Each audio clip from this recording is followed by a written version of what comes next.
नमस्कार, Rajesh sir classes में आपका स्वागत है। इस वीडियो में कार्य किसे कहते हैं इस बात पर चर्चा होगी। कार्य के सूत्र, मात्रक तथा कार्य के व्यापक सूत्र को भी बताया जाएगा।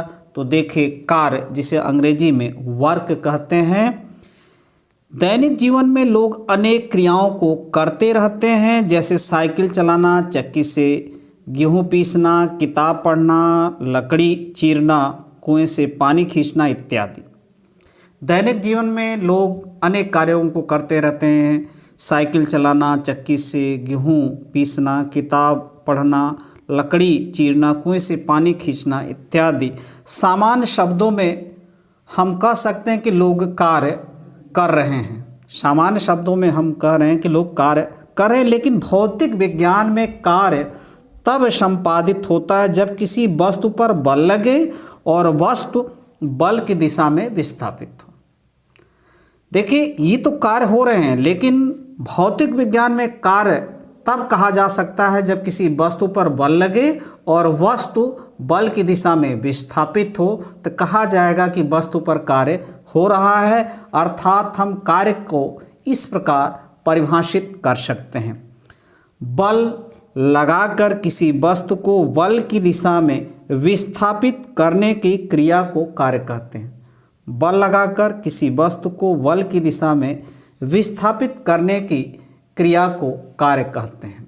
यानी कार्य होने के लिए दो कारकों की आवश्यकता है। एक तो है बल, एक क्या है? बल।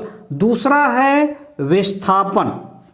दूसरा क्या है? विस्थापन। कार्य संपन्न होने के लिए, कार्य संपादित होने के लिए दो कारकों की आवश्यकता होती है, जिसमें एक है बल, दूसरा है विस्थापन। यानी किसी वस्तु पर बल लगे और वह वस्तु बल की दिशा में विस्थापित हो, तब तो भौतिक विज्ञान में कहा जाएगा कार्य हो रहा है। यदि किसी वस्तु पर बल लगे और विस्थापन नहीं हो रहा है तो कार्य नहीं होगा।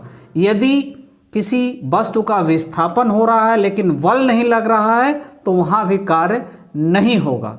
तो कार्य होने के लिए बल होना आवश्यक है और बल के साथ साथ बल की दिशा में उस वस्तु का विस्थापन भी होना आवश्यक है। तभी वस्तु पर कार्य किया जा रहा है या कार्य हो रहा है भौतिक विज्ञान की भाषा में। यह तो हुआ कार्य की परिभाषा। अब हम चर्चा करेंगे कार्य की माप। तो कार्य की माप किस पर निर्भर होगा? बल और विस्थापन पर। तो देखिए, कार्य की माप किसी वस्तु पर किए गए कार्य की माप वस्तु पर लगे बल तथा वस्तु का बल की दिशा में उत्पन्न विस्थापन के गुणनफल के बराबर होता है। किसी वस्तु पर किए गए कार्य की माप वस्तु पर लगे बल, वस्तु पर कितना बल लग रहा है, तथा वस्तु का बल की दिशा में उत्पन्न विस्थापन, यानी बल लगने पर वस्तु बल की दिशा में कितनी विस्थापित हो रही है, उन दोनों के गुणनफल के बराबर होता है।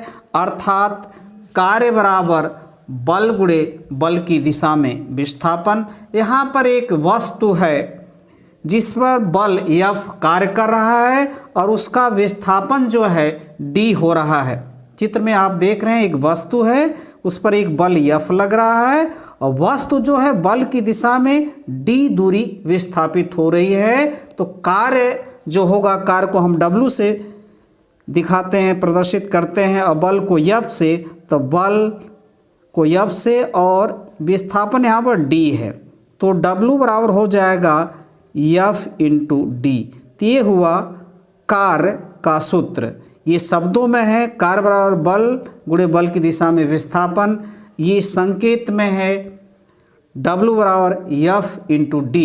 अब कार्य के मात्रक क्या होते हैं? कार्य का मात्रक क्या होता है? तो कार्य का मात्रक होगा, कार्य का मात्रक बराबर हो जाएगा बल का मात्रक। क्या होगा? बल का मात्रक गुणे विस्थापन का मात्रक।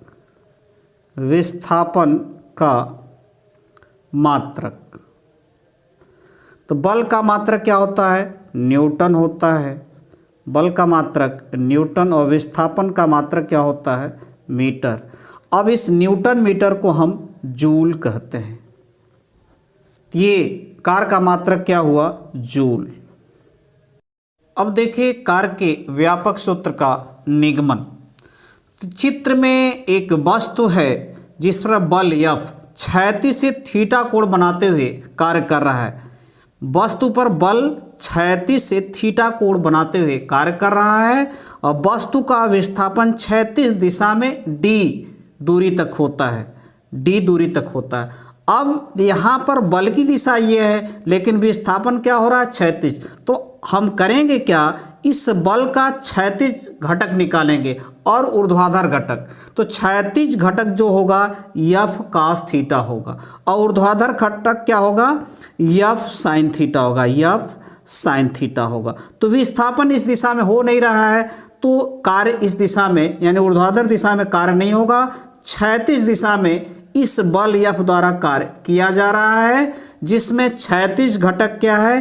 F cos थीटा और विस्थापन क्या है? d। तो कार्य की जो परिभाषा है, कार्य यानी कार्य W बराबर बल क्या है? F cos theta, F cos theta और विस्थापन कितना हो रहा है? d हो रहा है। तो हम इसको लिख सकते हैं W बराबर F d cos थीटा। ते हुआ कार्य का व्यापक सूत्र।